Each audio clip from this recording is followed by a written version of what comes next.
You might drive a classic car if, when you go to turn it on, you say a prayer. And when you go to turn the key, you leave it at the second position for a second, long enough to set your seatbelt, put on your radio station, and get comfortable. Say another prayer, and then finally crank it. And while you crank it, you pump some gas. And when all that fails, you repeat it.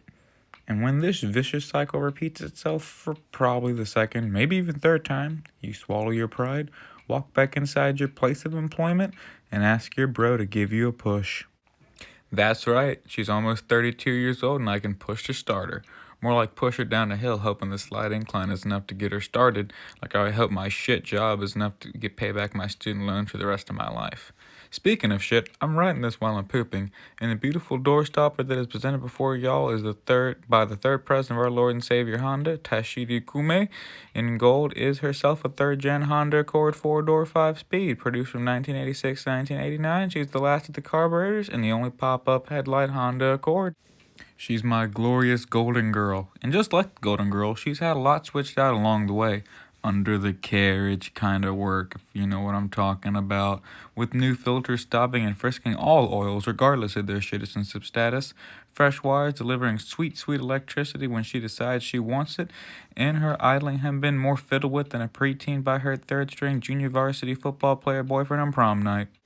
She gets me from point A to point B honestly pretty darn quick. You'll see and hear footage throughout the review where Henrietta sounds nice and quiet or utterly belligerent due to the full-ass exhaust replacement of a muffler more decayed yet more preserved than the Titanic and an exhaust manifold more busted than my pants after I watched the Victoria's Secret fashion show for the first time in middle school.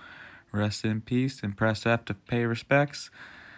I'll miss you, Miranda Kerr and Candace Swanpole. Double carbureted, 4-stroke, 3 valves per cylinder, ends up making a lot of noise in 98 Miyazaki Uma horses. That's a critically endangered one of 8 Japanese small horse species that lives at the south end of the Miyazaki prefecture on the island of Kyushu.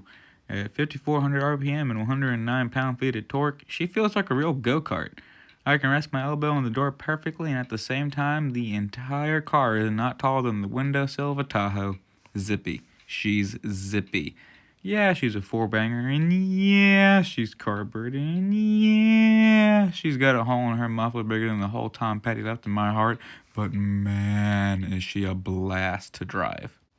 0 to 60 is achieved in 11.5 seconds, and 0 to 100 kilometers in 12.3, and it never felt so much fun as you burn through both oil and 5 gears. Now that she's fixed, I find myself driving even faster than before, dare I say more belligerent, since I no longer sound like as I go through all the gears. I can now park near people because I won't worry them that I'm gonna blow up anymore. Don't worry, ma'am, Deborah, Karen, whatever your real name is. You have time to speak to my manager one last time before these carbs have berated enough in their life and ruin everyone's day. The first time I turned her on after I got the exhaust replaced, I thought the fucker didn't even click on. Now I'm like every other lawnmower, just barely disrupting your day and still totally a hazard to everyone in earshot. To give her some historical context, because we can't possibly compare this collectively classic car with anything coming out of the dealerships now, she was killing the competition. She has more power than the Pontiac Sunbirds, Plymouth Rayon, and most Oldsmobile Firenza. I don't care. The car sucks. Just the other day, I ran into an LXI, so they're still out there chilling. And anything from the Eurosphere is going to beat her out just slightly in power, problems, and pretentious crap you don't need in a car. This is, of course, coming from a guy with 3 ashtrays and no cup holders. No center console either, so I really hope I enjoy that little tray with a slight divider as my dash. So, okay, she was doing what Hondas always do, selling you an efficient car that will piss off your neighbors at 6 a.m. when you have to go to work, and when you get there, they place you on a headset, and you have people beg for sauce. No, ma'am, 6 is the limit.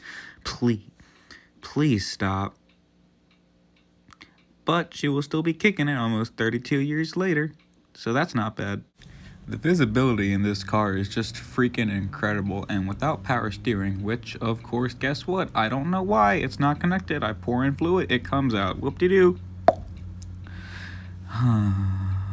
Without it, I feel that much closer to the road, despite Henrietta already having dropped it down real low on that multi-link 4-wheel double wishbone suspension. While whipping her around might make the oil light come on, as you see there, nothing will not make the oil light come on or stay off.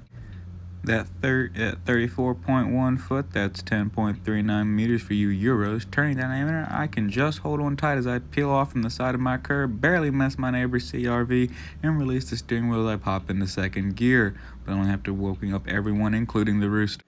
I mean, look at this stuff. The dash, the little divider that's there, doesn't even go up all the way or like even try and block past the little lip of where the dashboard ends. It just keeps a pen from sliding all the way, but the rest of the way, it's gonna slide. The air conditioning is the coolest little setup. Each button is so firm and just feels perfect, like a cassette deck. I really think they just took a cassette deck, put different buttons on there. The slide for the air conditioning for each different on-off fan speed, it clicks into the firmest position. Same thing for this, the freaking, what is it called? The stuff BMW drivers never use, the turn signal. It just snaps into, I feel like I'm breaking it each time because it's also, 32 freaking years old, almost.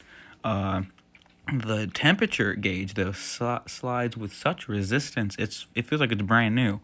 Meanwhile, of course, there is nowhere to stick anything. While I'm driving and the e-brake is down, I can shove a drink between my seat and the e-brake and pray that it doesn't get jostled. But there is nothing up here. If I open up that little glove compartment, the little lock area key thing flies right out. So that is not an option. Basically, it's just got seats. Just like the anime pillow I wake up to every morning, this little Japanese doll is tiny but spacious. She's 14.9 feet long, 4.5 meters, as if you're supposed to know what a meter is. It's a little bit longer than a yardstick. Has a wheelbase 8.5 feet, 2.6 meter. No pickle on that sandwich. 4.4 feet, 1.3 meters tall, no cherry or whipped cream on the milkshake, and is 5.6 feet or 1.7 meters, no salt on those fries, wide. She doesn't even crack much more than 25.77 pounds, 11.69 nice kilograms. And yes, that's the entire reason I did all the metric stuff, simply because when I originally weighed it all out, it said 11.69 kilograms, and I figured if I included the meters along with the feet and whatnot, I could say nice. I'll be coming out of work after having spent 9 hours dealing with other people's problems, and I'll think someone stole my car because of where I parked. I can't see her because I walk past every generic freaking soccer mom crossover, bocking her boxy beauty. And I think, who would risk jail for a joyride in this thing? Well, I risk my ass every day I get in there, so, more power to anybody that will steal her. Please don't, though. I love her. And also, I've sold her by this point, so made a profit too, yee. So despite all the dimensions sounding smaller than the weight that your grandma told everyone that the dog weighs, even though the dog's gotta be like at least 8.5 pounds by now. And it's a freaking Yorkshire Terrier. There's no reason it should be that freaking large. Alright, whatever. Something anime pillow. Yes, the tininess. I have more than 40 inches, 101 centimeters of leg room, 60 inches, 150 centimeters of shoulder and hip room, and I'm sitting just under 40 inches, 98 centimeters of headroom, probably a little bit more because I'm only 5'8", and which makes a Miata. Can't wait to find one. And I have 14 feet, 4.3 meters of cargo space. Honestly, I could fit like a couple of anime pillows in the trunk. Like, definitely 3 comfortably, maybe 4 if they don't mind being crammed in there. All day long. Smells good too. Like, honestly, this interior is freaking better than the engine. It smells like my art room from kindergarten. I don't know why, but as soon as I get in there, every time I'm just like, back when I didn't have to pay taxes or student debt or worry about everything. Since the family mechanic we've had forever was just about done with idling issues, I took it to someone else to get a second opinion, and they said basically the same thing. Dude, how the hell is this carburetor even still berating? And I'm like, I'm berating it to keep going. And they asked me to leave. And I thought, maybe I shouldn't treat every dead stop like it's a pull for my life. And then I thought, I'm gonna fuck her every night till she's not mine anymore. She gets relaxed, nice riding, but every once in a while I really let her have it. I mean, especially when that exhaust wasn't on there. That shit sounded so much fun. Look, listen to these little turn signals. Just snap into place. God. One-handed driving. Pardon my inner teenage angst and the world, but no one understands me on this. My friends and family look at it like a heroin dealer car, while I see a Japanese Ferrari 288.